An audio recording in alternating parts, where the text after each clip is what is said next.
Thank you, Rachel. Thank you. Awesome. So now we're going to move on to a conversation, and I'd like to have the Eduardo Porter and Mindy Lubber, Raj Sisodia, and Mark Kramer go ahead and join me on stage. So Eduardo Porter writes the Economic Scene column for the New York Times, where he's explored and challenged the notion of shared value concept and business and society management approaches. He joined the New York Times in 2004 after a career covering financial news and other beats in Mexico, Tokyo, London, Brazil, and the US. Mindy Lubber is the president and founding board member of Ceres, a nonprofit organization working with investors and companies around the world to take action on climate change, water scarcity, and other sustainability challenges. She worked with the US EPA in the 90s and has held senior positions focused on the environment and the financial services, private and not-for-profit sectors. And Raj Sisodia is the co-founder of Conscious Capitalism and has written extensively on this topic, a nonprofit that promotes more humane, caring, and enriching ways of doing business to the benefit of human beings and the environment. He's authored a number of best-selling books, including Conscious Capitalism, Liberating the Heroic Spirit of Business, along with Whole Foods CEO and co-founder John Mackey. And Mark Kramer is, of course, the co-founder of FSG and senior advisor to the Shared Value Initiative. And we look forward to the conversation. Eduardo, thank you. Good morning. Thanks a lot for inviting me to be here. This looks like a very interesting session. When you, in fact, invited me to come and participate in this, it struck me as interesting and a little unusual. What I write in the Times is mostly about policy, what policymakers can do to address social issues, what governments can do to address social issues. I rarely write about what corporations can do pro-socially to address, some of our, broader social problems.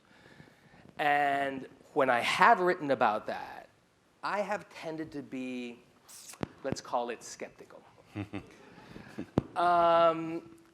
To be sure, I realize the power of corporations and to some extent the perhaps increasing powerlessness of government.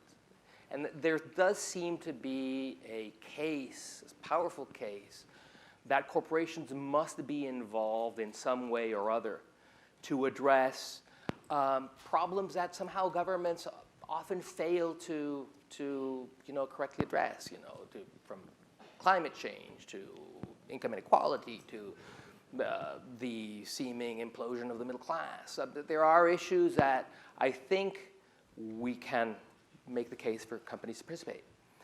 And yet, I still think that the point made by the great economist Milton Friedman should be remembered, and I think it is valid. And this is one of the actually very few things that I would agree with Milton Friedman with, but that businesses perhaps should stick to their knitting, which is profit-seeking. And that, trusting them or believing that their mandate is broader than that will only confuse things, basically allow corporate managers to do charity with other people's money, i.e. their shareholders' money.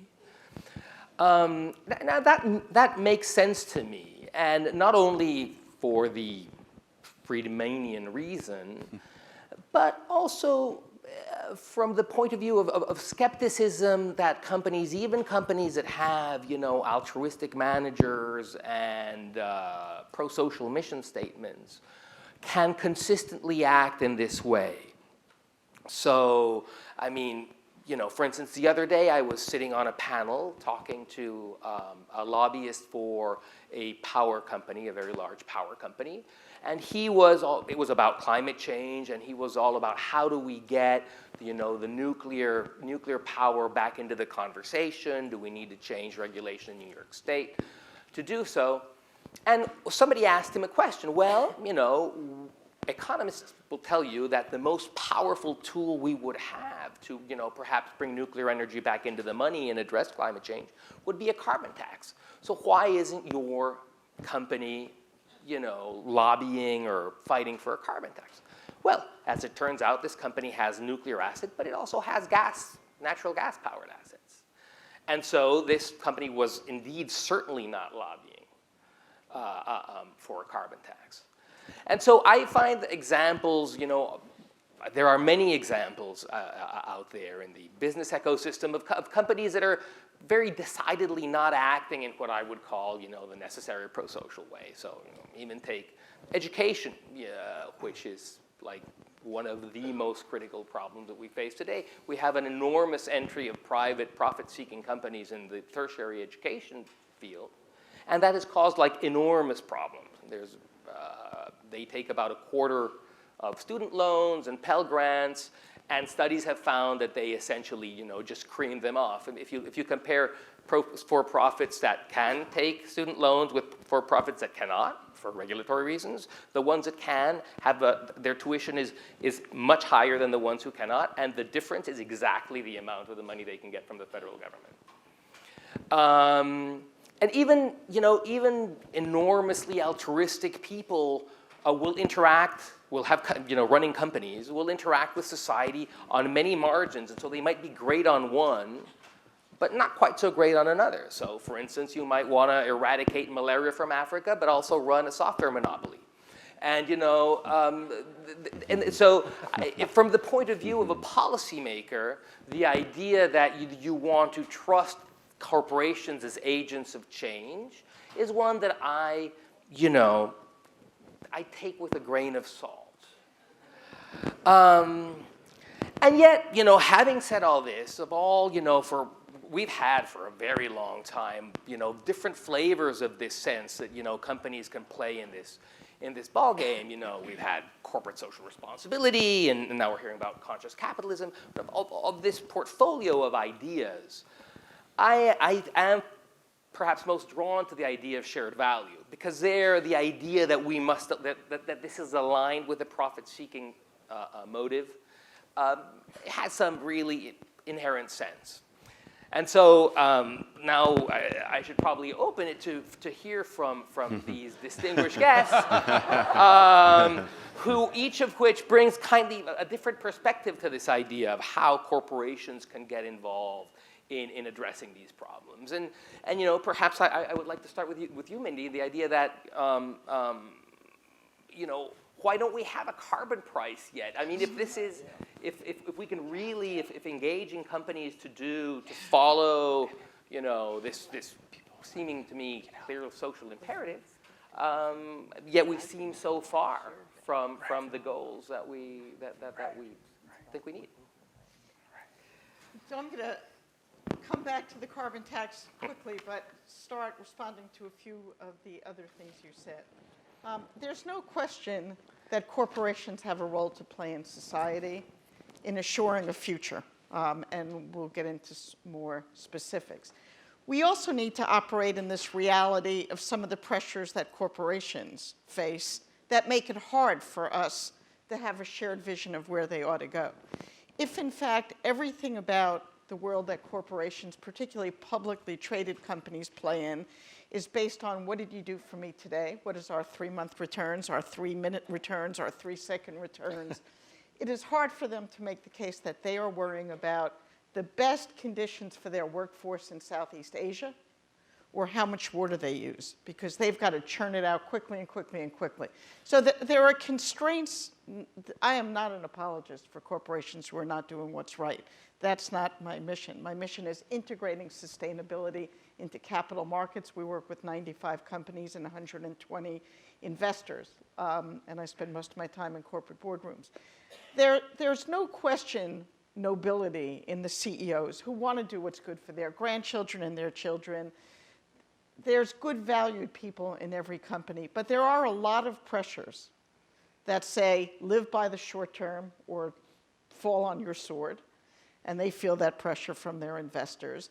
There are pressures from boards and CEOs and compensation systems.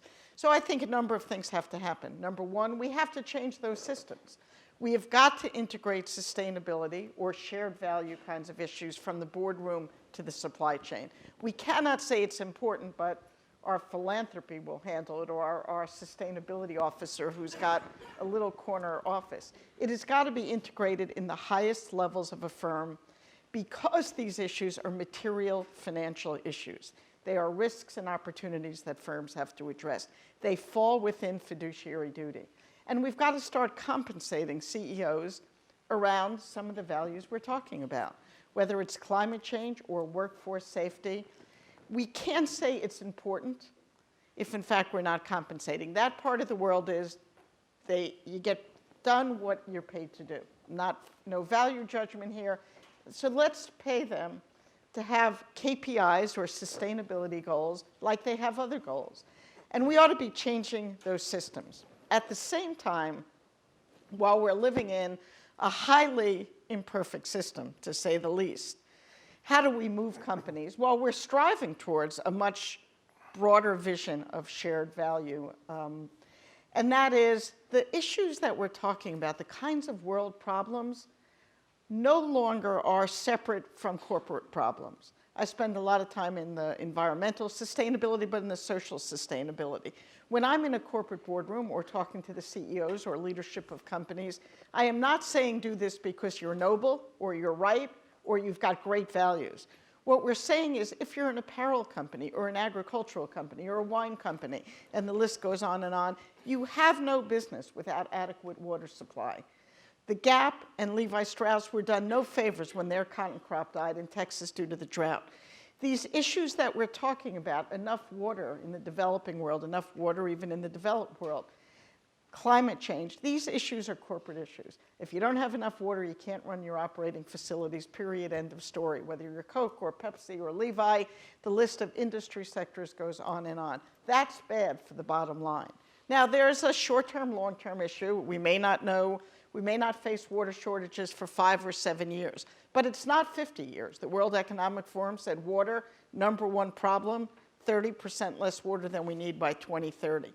So it is a corporate issue, and we've got to see companies set goals around it. Climate change, because you asked, and let me come back and answer your carbon price question. Climate change used to be seen as somehow environmentalists versus businesses, pointy-headed scientists versus capitalists. People love putting names on things. I mean, the first issue we ought to deal with is there is no future unless we address climate change, whether you're a Birkenstock-wearing environmentalist or whether you're even the head of ExxonMobil. There is no future. So if you're a business in the fossil fuel industry, and you read what came out of the Paris Accord, the climate agreement signed by 175 countries 2 weeks ago at the United Nations, and I had a pleasure to be there as part of that signing. That agreement says by 2050, we will be a fossil-free world. There will not be fossil fuels in our economy. Now, it's going to take a lot to get there. I don't mean to tell you I've got a magic wand and those 35 pages will become our reality, but if we need to build a future, they have to become our reality.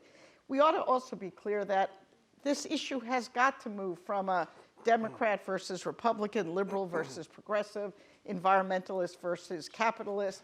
This is about the future of our economy and the future of our families. I mean, who would have expected the coal industry to be going out of business? Now, today, we saw Peabody Coal file for bankruptcy 2 weeks ago. Who would expect the fossil fuel industry to be pulling tens of billions of dollars out of tar sands in Alberta, $8, $10, $15 billion out of drilling in the Arctic, and having to answer to their investors and show what those companies will look like if they do a 2-degree stress test, meaning if we're going to a 2-degree world, will they exist as companies? So the reality is, this doesn't belong in, this is an environmental bucket issue. This is an economic capital markets issue, and every company, whether you're an insurance company paying the Sandy impacts, or Hurricane Katrina, or the list goes on, and we will see more of those to be sure, you're impacted. If you're a fossil fuel company, you're impacted. If you're a transportation company, and the world is changing and there's a demand for electric vehicles, you've got to change and go with it. We're going to see innovation. So the bottom line is, I would argue that addressing some of these sustainability issues, while they may be the right things to do, they're also the corporate financial smart things to do, and that's why so many companies are acting. Now, are they acting quickly enough or with enough of the scale and pace that we need to get to where we go? Absolutely not. And I'll say, we have to have a price on carbon. Carbon pollution costs us billions of dollars. When you price it something at zero, you get more of it. Great. Let's just get more. We are seeing more companies putting internal prices on carbon, but I would say without policy, we will not get to where we need to go. Because even if 400 of the largest companies who have sustainability staffs, who know about climate, who are factoring it into their board policies, their goals, their compensation, there are 400,000 other companies who don't have that. Until we have a level playing field, until we have a policy that applies to everybody, we can't move with the speed and the scope that we need to meet the Paris goals. So we need both. We need corporate change, but we cannot believe it could be done without policy as well. Thanks, Mindy.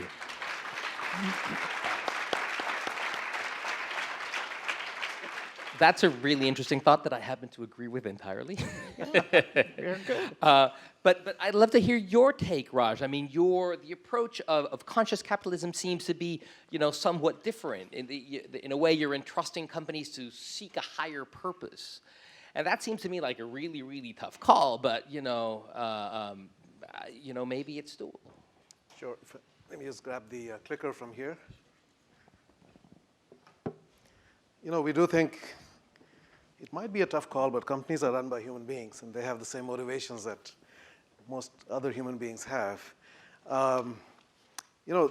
We believe that the story of capitalism itself kind of got hijacked along the way and became very narrow and sort of selfish and instrumental, as Alan Kay called it, that it became all about making money. And businesses obviously have a much greater impact on the world than that. And we did have business leaders at a time that took more of a stewardship mindset, but somewhere along the way it really became just about this narrow perspective. We think the answer to that really is changing the narrative and deepening the story about business. So the business of America is business, as Calvin Coolidge said, but that's narrowly defined. We would agree with Herb Kelleher, who said the business of business is people. And we have to go back to that idea. And how do we elevate consciousness around this, getting away from the narrow profit maximizing narrative? We have these 4 pillars that kind of define this idea of conscious capitalism, operating with a higher level of consciousness about what business can be. And it starts with this idea of a higher purpose. All of us individual human beings seek to find some kind of a purpose in our life other than maximizing our income, hopefully. So maybe some people still have that kind of objective. But even businesses should have a purpose other than profit. Of course, they need to be profitable in order to survive and grow and achieve their impact, but it's really they're profitable in order to achieve the purpose for which they set out. That's really what we find conscious companies are about. The second is integrating the interests of all stakeholders, and this is, I think, where we come closest to shared value. We use the acronym SPI, Society, Partners, Investors, Customers, Employees, and then one more for environment. And we have to consciously create value at each of those levels. And we have to be aligned with society. What's good for the business has to be actually fundamentally good for society. We have to be on the right side. We can't be part of the problem. And how do we create a win-win across all of those stakeholders rather than the trade-off way of thinking? The third element is leadership. And we need leaders who actually care about purpose and care about people ahead of personal enrichment and power. And there are leaders like that out there. It's not that we only get the leaders we pay for. Just because if you use money as the only way to attract a leader, you get a leader who only cares about money. Or you can have leaders who are there to make a difference in people's lives. The acronym we use there is selfless. The leaders, truly conscious leaders are operating, their sort of self-transcendence is a level even beyond self-actualization. But it then stands for a number of attributes, including emotional systems and spiritual intelligence. We think those are critical elements. Some of that came up yesterday when Jeffrey talked about systems intelligence. But there's also the capacity for caring for people, and of course having the strength and long-term orientation. And the last element is the cultures of these companies. Most companies have a tremendous amount of fear and stress. Conscious companies try to create cultures that are filled with trust and authenticity and transparency, and I think most importantly, caring. And this, I think, is the biggest difference here. We've created this system of capitalism on one pillar, which is self-interest. But human beings have an equally powerful, if not more powerful, need to care. And we've left that out of the world of work, right? And love and care are kind of the love and work are the cornerstones of what it means to be a human being, and we've left that out. So we're trying to bring that idea in that we can actually build businesses on love and care that actually have a sense of purpose, that are led by individuals such as what we just talked about. And that when you do all of that, and this is not just my research in this book, but in other books as well, that we have shown that companies that operate in this way in the long term do create more economic value.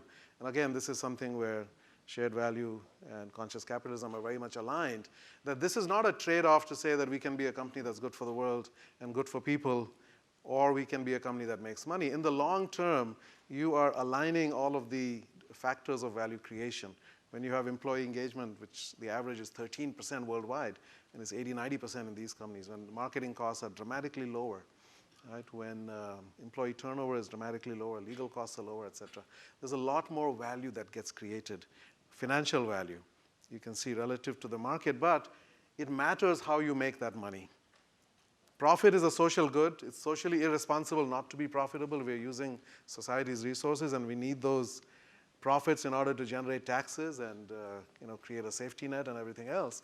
But it matters how you make the money, because you can make the money by squeezing and incurring costs, as you talked about, with the environment and the future and everybody else.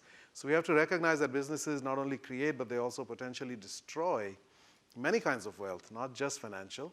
It's also the intellectual capital. It's the social capital that we have, the amount of trust and cohesion in society. It's the emotional state that we're in. Are we living in fear and stress, or are we operating in an environment of love and care at work? Do we have meaning and purpose, which is a spiritual value? We can get that through work. The impact on our culture. We spend $1 trillion a year on marketing. What does that do to our culture and our values? The impact on our bodies and the impact on our environment. And a conscious company seeks to try to have a positive impact in all these areas, a spectrum of positive effects. And a conventionally minded company would say, well, we're all about making money, and everything else is a side effect. I'm sorry, there's no such thing in the world as a side effect. That's one of the tenets of systems thinking. We do things and there are effects, and all the effects matter. Just because you put them in fine print or say them really fast, it doesn't mean that they don't matter, right? So I think we have to change this. If we don't alter this narrative around business, all the other stuff that we do around the edges and even policy and so forth will not fundamentally change this reality. And this is in alignment with what Lincoln would call the better angels of our nature. We do believe that that is possible to appeal to people in that way. People are hungry for meaning and purpose. Why was The Purpose-Driven Life the best-selling book of the last few decades, like 50, 60 million copies? People are hungry for this kind of thing. But we need leaders who can create that kind of culture and those kinds of values in organizations. Thanks a lot, Raj. Thank you. That's a really beautiful thought. But I mean, when I look around me, I mean, I'm thinking the American political season, and I don't really quite see the better angels out there. Well, look to Canada and Justin Trudeau. I mean, there are leaders like that in the world, okay? Leaders like that do exist. That's right. But Mark, now it would be great to hear from you. You've been in the trenches of shared value, pushing this idea and promoting it around companies for a good 5 years now. And well, I'd love to see, well, what's the outcome? What have we gained? What have we achieved in this dimension? And I was thinking that if you could also address Mindy's notion that policy has to be involved in kind of like channeling these initiatives. I'd love to hear your thoughts about how policy could help, what policy changes you might think would help your cause.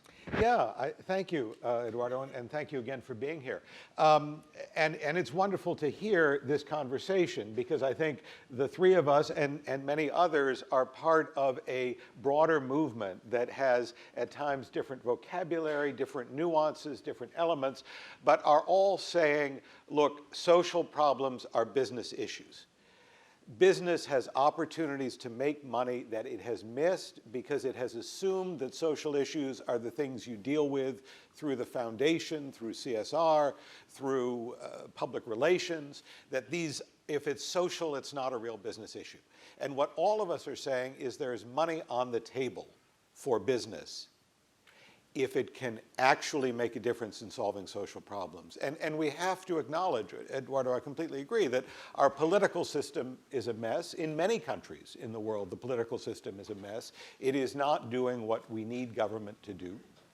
And that corporations are larger than most companies, most countries, rather, and are hugely powerful actors in changing the world. And so to think about social change and to think about social progress at scale without engaging companies, I think is a mistake. But where I would come from and where Porter would come from is not the question of whether companies are good or bad, or even the question of whether their leaders should have a noble purpose, which is a wonderful thing if you can get it. But to say, let's look at competitive advantage.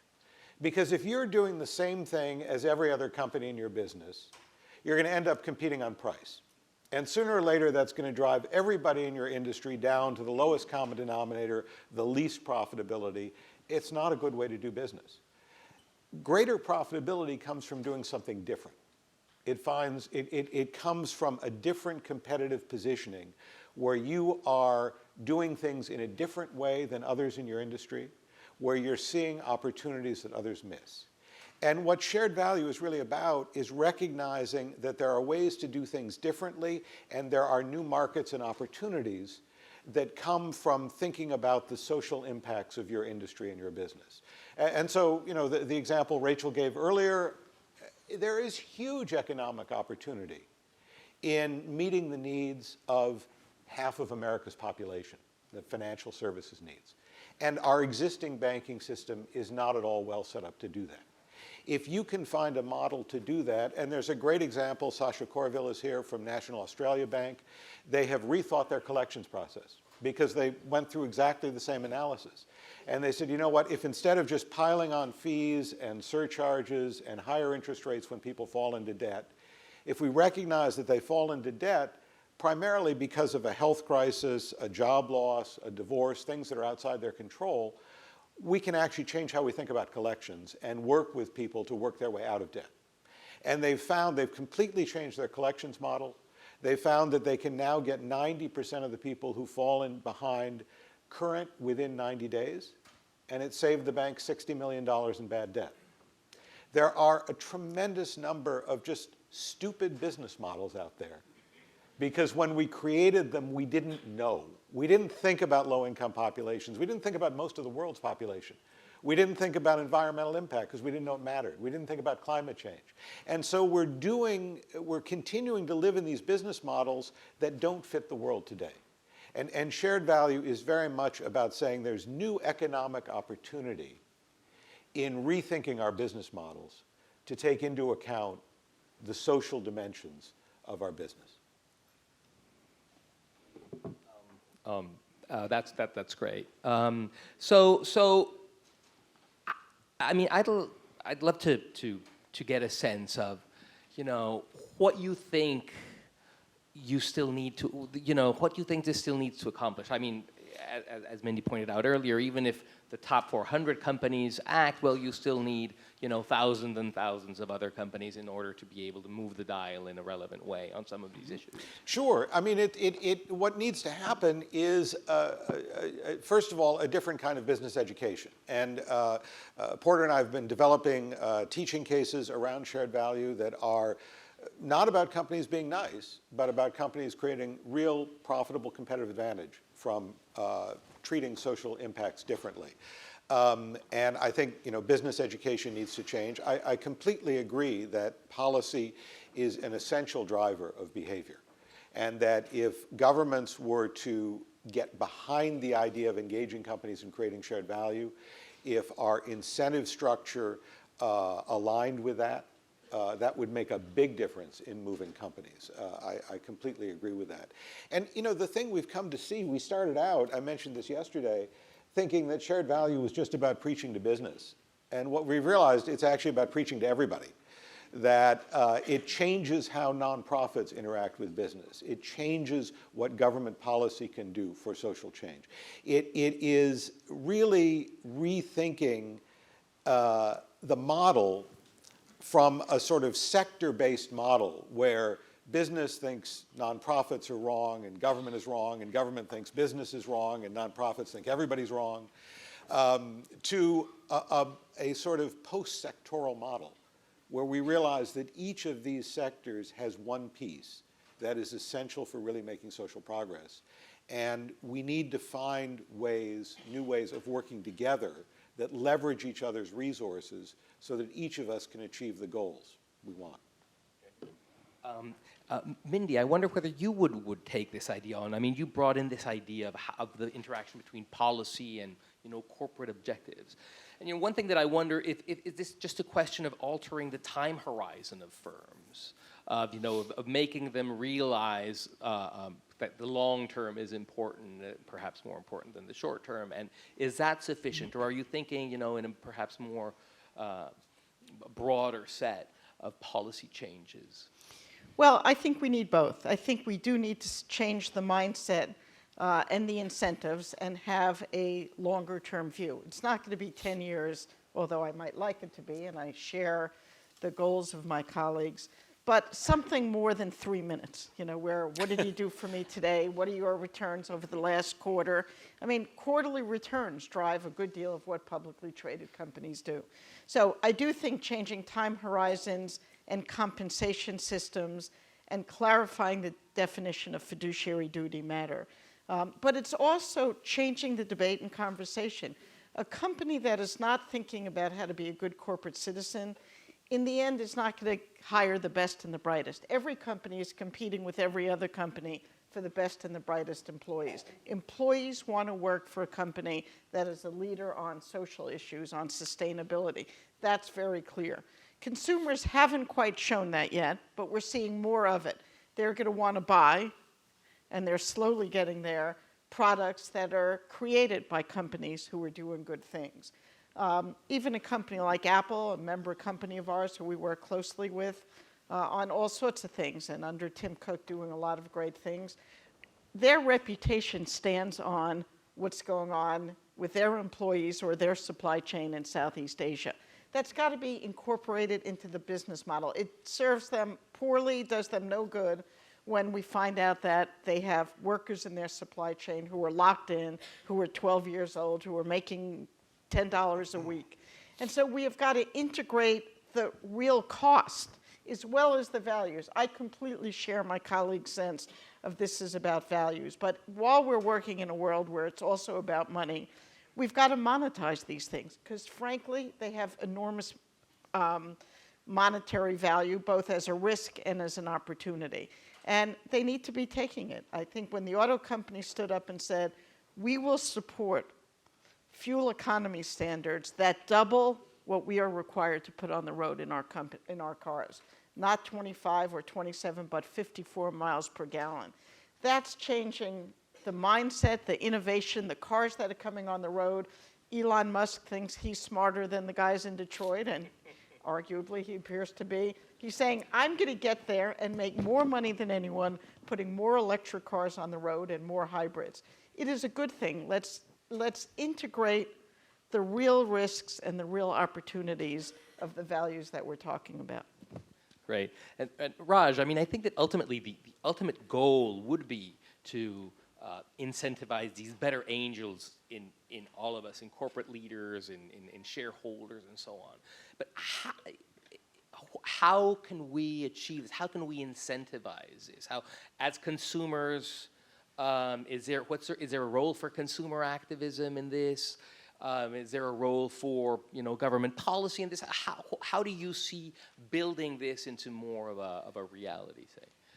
Yeah, I think the common element really is consciousness. So we need more conscious consumption, where people ask questions about what they're buying, what they're paying for in that. Where people seek employment also, they're looking not just for the salary. And there's evidence that that's already happening with the millennials. They are looking at meaning and purpose. What is this company doing in the world? Conscious investors who care not only just about the returns, but also about the impact on the legacy. Investing is actually bringing about some kind of change in the world. And so, I think the common element, again, is consciousness. And we are on a journey of rising consciousness. I do believe that humanity is evolving in a positive direction. And there is a trajectory to this. We're trying to expedite that and move that along faster, I think, to me, ultimately. And that goes back to education. It goes back to value systems. It goes back to the narrative and the stories that we tell. If we tell a narrow, selfish, and instrumental story about business, if the popular culture celebrates greed and selfishness as being the requirements of success in business, that's what you end up getting. If we can say business can be noble and heroic and beautiful when it's done in the right way, that it creates extraordinary amounts of value and it moves humanity forward in ways that governments and nonprofits never can do. It lifts people out of poverty in ways that governments and nonprofits cannot do. There is a very uplifting story about business when it is done at a higher level of consciousness. And I think that to us, it seems nebulous, but to us that is the most tangible thing that we are trying to do, is elevate consciousness around all these issues.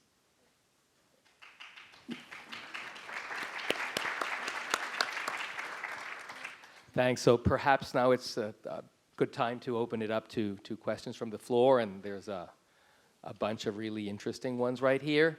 And using my prerogative here as a moderator, I'm going to start with the question asked of me. It asks me, why is it mutually exclusive for companies to maximize profits and maximize impact? If they can do both, shouldn't they? And I'm going to answer this with another question that's right here on the screen too, which says, business has to stop cherry picking issues. There are risks wherever they have an impact on their stakeholders.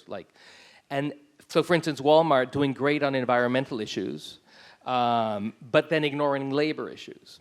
And so the answer that I think that this question implies, to my mind, is yes, companies will act when there is a clear alignment between their corporate objectives and some other social good, as in Walmart and the environment, while at the same time they might be acting horribly with their labor force because that's also profit maximizing. So I think it's possible when they're aligned, but they are often not quite clearly aligned. And I don't know if any of you guys would care to address this issue. There are times when there is alignment and times where there's not, but we would love to see perhaps more consistent pro-social action in all these. Yeah, I'll just quickly respond. Shared value doesn't solve every issue. I think we've spent a long time emphasizing what's wrong with companies, what they do wrong. There is this huge white space of the synergy between economic opportunity and social benefit. And what we're trying to do is focus people on that synergy and that white space. There are indeed places where the economic interest, particularly the short-term economic interest, as Mindy emphasizes, of companies are at odds with what is good for society. Some of those we can appeal to corporate social responsibility or a better nature and a noble vision. Others are places where business may not be contributing positively to the world. Shared value isn't trying to excuse all business behavior. It's simply trying to say in the areas where there are overlap, there's tremendous opportunity for progress. And I do think we see companies getting there sort of one step at a time. We talk to a company, very few people in the company really believe this shared value thing is going to work. So it always starts with a pilot, some project. And they see, oh, actually, we are making money and we are having a positive social impact. We never thought that was possible. And then it begins to spread. I think Walmart absolutely began with where the greater profitability was, totally aligned with their incentive of driving out cost by looking at the environment. I think we're also being told that Costco has outperformed Walmart substantially, in part because they pay their workers better and therefore have much lower turnover costs. And I suspect Walmart will get there. But again, there will be issues. There will be times where the economic interest is still at odds with society. And we have to find, whether it's through policy and regulation, whether it's through the good efforts of NGOs and philanthropy and foundations, that there are other ways to address those issues. Great, thanks. Perhaps taking advantage of your reference to Costco, perhaps I should turn to Raj with the question of which company do you, Costco is often held up as a prime example of a company that is trying to make money and do good. But the question here is, which company do you think is really elevating its consciousness best right now? And there's mention of Panera or Chipotle. How does that fit within in the story? So I would say in terms of companies that are on that journey right now, everybody talks about Unilever. Paul Polman, as a great conscious leader, I think is moving that company quite significantly in a variety of different ways. And he really sees it as a vessel of service, the tremendous opportunity to impact the lives of literally multiple billions of people every day. And so that's a very interesting story. Waste Management is a company I'm looking at right now, where under a new CEO, and it always takes a new leader who comes in with that consciousness, then that starts to shift it. Where they're moving away from a company that's purely about taking your stuff away and sticking it in the ground in a landfill, to an environmental services and consulting company that is actually working with Walmart and others to try to get to zero landfill. Their goal is zero landfill and extracting value from the waste stream, where right now people are paying them $12 billion a year to take stuff away. They feel like there's $15 billion of value in the waste stream, that one day they will pay you for your garbage, and from that they will extract many, many different things, including energy, and nothing will go into the ground. And their valuation until recently was entirely based on their ownership of 250 landfills. And that's how the analysts on Wall Street look at them, and so you're destroying your own business, but they're reinventing it for the future, and I think that's an interesting story. In terms of Panera and Chipotle, Chipotle obviously is going through its challenges with food safety, and I'm not quite sure why they're being impacted more so than any other food retailer, but overall, again, there is no perfectly conscious company and there's no perfectly conscious human beings. All these companies are on a journey. Panera, I think, is a good example of a company that is trying to do all of these things to the best of their ability. And I think Chipotle will recover. The test of consciousness is not whether you ever stumble, but what happens when you do, and do you recognize that, and then do you elevate your performance in that area? So for example, if you struggle in food safety, you should become the world's best in food safety once you have that experience. And so I'm reasonably confident that these companies will respond to that in the right way. One more, if I could just mention one other thing. The idea of profit maximization to me is inherently harmful. Business is not a math problem. It's not about maximizing one thing subject to a bunch of things. And in any interconnected, interdependent living system, if you try to maximize one thing, you are by definition going to sub-optimize the whole. So it really has to be about optimizing the flourishing of the whole. And when the whole flourishes, all of its parts, including the investor stakeholder, will do well. But seeking to maximize, if you start to maximize employee well-being, we talk about stakeholder cancer. You can get a cancer from any one part of your body. You can get a cancer from any stakeholder. If the unions are too powerful, the company can die because that's been hijacked by one stakeholder. Sometimes the senior leaders get too powerful and the companies run for their personal wealth and interest. Very often it is the investor stakeholder that essentially bleeds the company. Private equity often has that impact, right? So we have to think of it as an interconnected, interdependent system where the fiduciary responsibility is the flourishing of the whole, not the maximizing of value to one element out of that.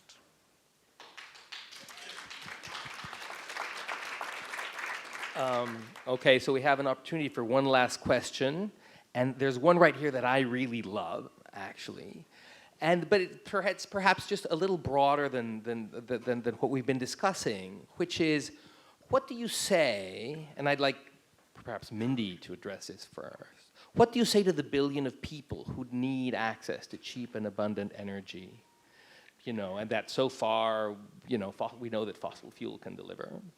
How do you factor in the trade-offs between the imperative of addressing climate change and the need for cheap energy? And I'd say 1 billion is probably short. We're talking probably more like 4 billion, 5, that really have no access to modern energy. And this isn't an issue that pits necessarily companies against governments, but this is a much larger scale tension.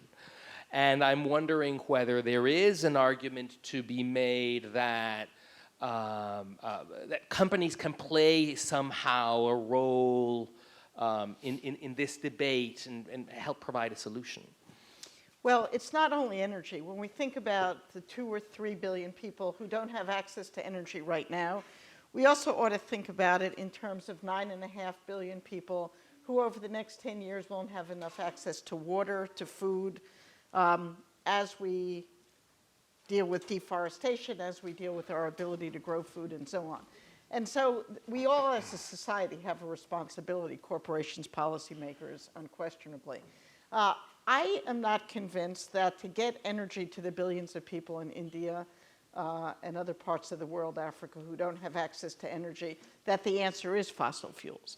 I think access to energy in their case is decentralized solar. It's decentralized wind. Those energy sources now, solar is competitive with fossil fuels. So it's no longer, but it's cheaper. It is not cheaper.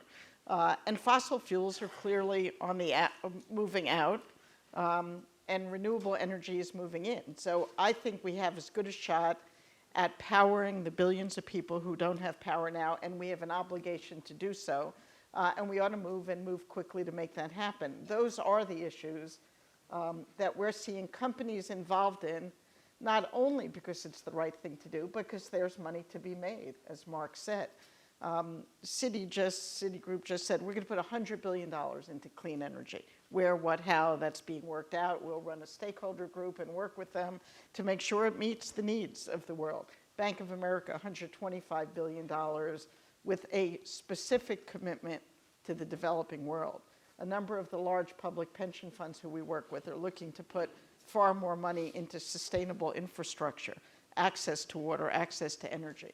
So there's profits to be made, and again, we have got to keep coupling the fact that you could do good and you could also make money at the same time.